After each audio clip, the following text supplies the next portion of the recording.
Hi, praise Lord. 38 വർഷമായി ഒരു കുളക്കരയിൽ വളരെ പ്രതീക്ഷകൾ അർപ്പിച്ചുകൊണ്ട് കിടക്കുന്നവനായ ഒരു മനുഷ്യൻ ഉണ്ടായിരുന്നു. വിശുദ്ധ വേദപുസ്തകത്തിൽ നാം അദ്ദേഹത്തെ കുറിച്ച് കാണുമ്പോൾ, ആ തിരുവചനങ്ങളെ ഓടിച്ചു വായിക്കുമ്പോൾ മനസ്സിലാക്കുവാൻ സാധിക്കുന്നത് അദ്ദേഹം ഒരു പാരലൈസ്ഡ് ആയിട്ടുള്ള ഒരു പേഴ്സൺ ആണ്. അദ്ദേഹത്തിന് പരസഹായം കൂടാതെ പ്രവർത്തിക്കുവാനോ ചലിക്കുവാനോ പ്രാഥമിക കാര്യങ്ങൾ പോലും ചെയ്യുവാനോ പ്രാപ്തിയില്ല. മറ്റ് ഉള്ളവരെ ഡിപ്പെൻഡഡ് ആയി ജീവിക്കേണ്ട ഒരു ജീവിത അവസ്ഥയാണ് അദ്ദേഹത്തിനുള്ളത്. എന്നാൽ നിർഭാഗ്യവശാൽ അയാളെ സഹായിക്കുവാനോ അയാളെ സപ്പോർട്ട് ചെയ്യുവാനോ ഹെൽപ്പ് ചെയ്യുവാനോ ആരും തന്നെ ഉണ്ടായിരുന്നില്ല. ജീവിതത്തിൽ അയാൾ ഒരു അനാഥനെ പോലെ, അയാൾ ഒരു ഒറ്റപ്പെട്ടവനെ പോലെ ആയിരുന്ന സിറ്റുവേഷനിൽ എങ്ങനെയൊക്കെയോ ഒരു കുളക്കരയിൽ വന്നു കിടക്കുകയാണ്. ഏതാണ് ആ കുളം? ആ കുളം ബെഥെസ്ദ കുളമാണ്. ആ കുളത്തിന് ഒരു പ്രത്യേകതയുണ്ട്. എന്താണ്? അതാത് സമയത്ത് ദൈവത്തിന്റെ ദൂതൻ, ഏഞ്ചൽസ് ഇറങ്ങി വന്ന് ആ വെള്ളത്തെ ഇളക്കും. വെള്ളം ഇളകുന്ന സമയത്ത് ഏത് ദീനം പിടിച്ചവരായിരുന്നാലും ആ വെള്ളത്തിൽ ഇറങ്ങിയാൽ ആ റൈറ്റ് ടൈമിൽ തന്നെ ഹീലിംഗ് നടക്കും. അതുകൊണ്ട് അനേക രോഗികൾ ആ കുളം ആശ്രയിച്ചും ആ കുളത്തിന്റെ വെള്ളത്തിന്റെ ഇളക്കത്തെ പ്രതീക്ഷിച്ചും ദൂതൻ ഇറങ്ങുന്നത് കാത്തും കൊണ്ട് കിടന്നിരുന്നു. വന്ന് അതിൽ ഇറങ്ങി സൗഖ്യം പ്രാപിച്ചിരുന്നു. എന്നാൽ വളരെ വർഷക്കാലമായി ആ കുളത്തിന്റെ അരികിൽ കിടക്കുന്നവനായ ഈ മനുഷ്യനെ സഹായിക്കുവാൻ ആരും ഉണ്ടായിരുന്നില്ല എന്നതിനാൽ അയാൾക്ക് വെള്ളം കലങ്ങുന്ന, ഇളകുന്ന, അനങ്ങുന്ന സമയത്ത് അതിൽ ഇറക്കുവാൻ ആരുമില്ലാത്തത് കൊണ്ട് ഇറങ്ങുവാൻ സാധിച്ചിരുന്നില്ല. അയാൾക്ക് സൗഖ്യം ലഭിച്ചിരുന്നതുമില്ല. എന്നിട്ടും അയാൾ അവിടെ തന്നെ കിടന്നിരുന്നു. കാരണം അയാൾക്ക് എഴുന്നേറ്റ് പോകാൻ വേറെ ഒരു വഴിയുമില്ലല്ലോ. നമ്മളൊക്കെ ആയിരുന്നെങ്കിൽ ഒന്നനങ്ങാൻ പറ്റുമായിരുന്നെങ്കിൽ ഈ വിശ്വാസവും തള്ളിപ്പറഞ്ഞ് ഈ പ്രതീക്ഷയും തള്ളിപ്പറഞ്ഞ് ദൈവം മറ്റുള്ളവരെ സൗഖ്യമാക്കി, എന്നെ സൗഖ്യമാക്കിയില്ല, മറ്റുള്ളവരെ വിടുവിച്ചു, എന്നെ വിടുവിച്ചില്ല, മറ്റുള്ളവരുടെ പ്രാർത്ഥന കേട്ടു, എന്റെ പ്രാർത്ഥന കേട്ടില്ല, അവരെ ദൈവം സഹായിച്ചു, അവരെ അനുഗ്രഹിച്ചു, അവരെ ഉയർത്തി, അവരുടെ തലമുറകളെ മാനിച്ചു, അവരുടെ ജീവിതം എല്ലാം ബ്ലെസ്ഡായി, അവരുടെ മക്കളെല്ലാം സെറ്റിൽഡായി എന്ന് പറഞ്ഞ് നമ്മളായിരുന്നെങ്കിൽ അവിടം വിട്ട് എങ്ങനെയും പോയേനെ. കാരണം പിന്മാറ്റത്തിൽ പോകാനാണല്ലോ മുന്നേറ്റത്തെക്കാൾ നമ്മെ കൂടുതൽ പ്രേരിപ്പിക്കുന്ന ചിന്തകൾ എന്ന് പറയുന്നത്. ഈ ജീവിതം അങ്ങനെയാണ്. നമ്മെ മുന്നേറാനല്ല പിന്മാറാനാണ് എൻകറേജ് ചെയ്യുന്നത്. എന്നാൽ ഈ സാഹചര്യത്തിൽ എന്നെ കേൾക്കുന്ന പ്രിയപ്പെട്ടവരോട് ഞാൻ ദൂത് പറയുകയാണ്. 38 വർഷമായി ആ കുളക്കരയിൽ പ്രതീക്ഷയോടെ, പ്രത്യാശയോടെ, വിശ്വാസത്തോടെ ആ കുളത്തിന്റെ വെള്ളത്തിന്റെ അനക്കം കാത്തു കിടക്കുന്ന ഈ മനുഷ്യന് സ്വയമേ അറിയാം, തനിക്ക് സ്വയമായി അതിൽ ഇറങ്ങാൻ കഴിയില്ല, തന്നെ സഹായിക്കാൻ ആരുമില്ല. എന്നിട്ടും അയാൾ അവിടെ തന്നെ കിടന്നു.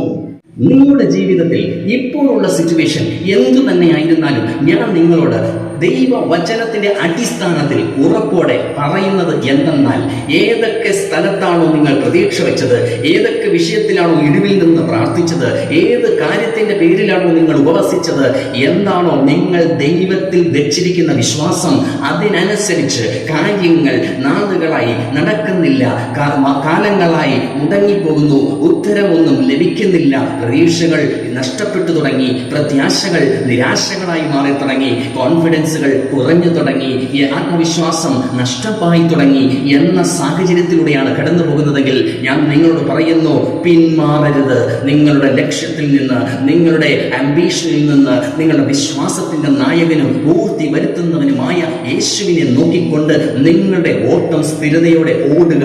നിശ്ചയമായും പ്രതിഫലം ഉണ്ടാകും. നിശ്ചയമായും നിങ്ങളുടെ പ്രാർത്ഥന ദൈവം കേൾക്കുകയും നിങ്ങളുടെ കണ്ണുനീർ അവൻ കാണുകയും നിങ്ങൾക്ക് ഉത്തരം നൽകി തരികയും ചെയ്യുമെന്ന് ഞാൻ യേശുവിന്റെ നാമത്തിൽ ഉറപ്പു തരുന്നു.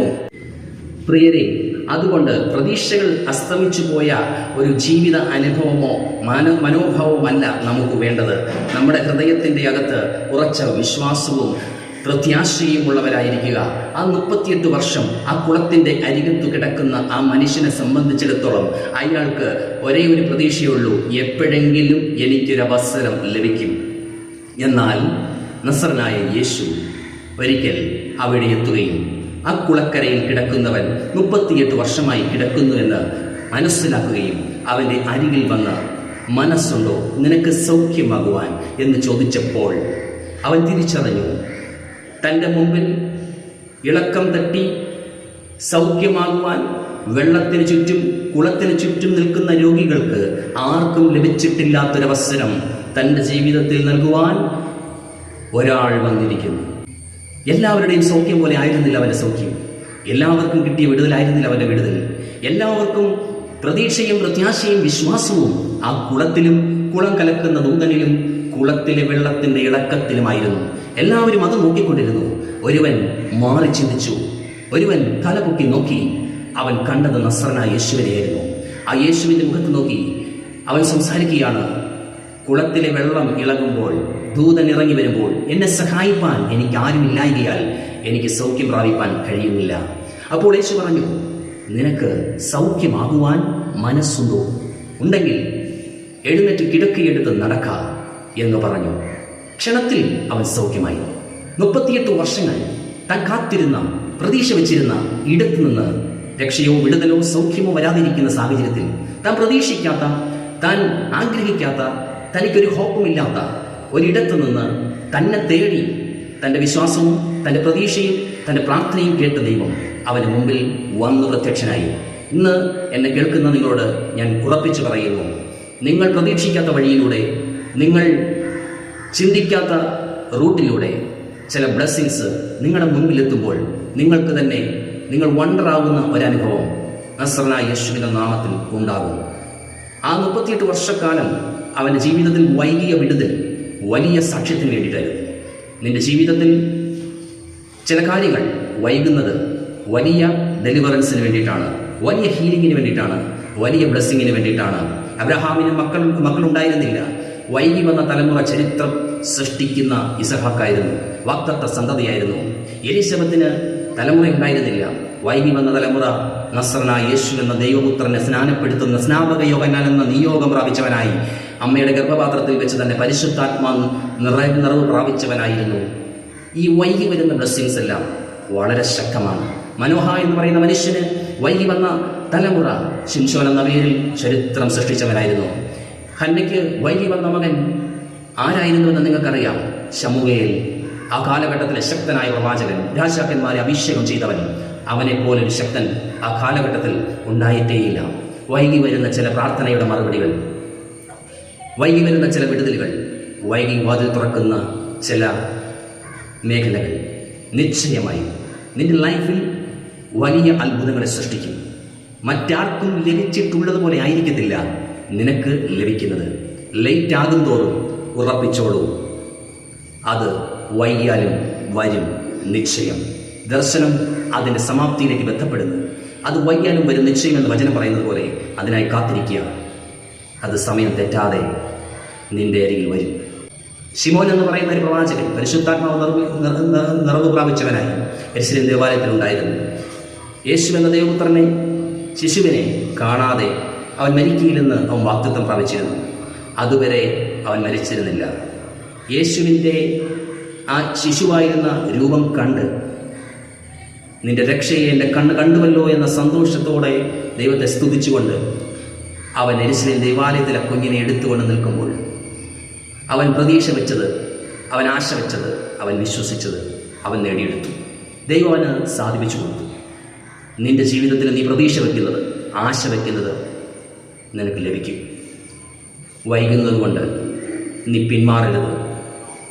മുന്നേറുക, മുൻപോട്ട് പോകുക, ലക്ഷ്യത്തിലെത്തും. May God bless you.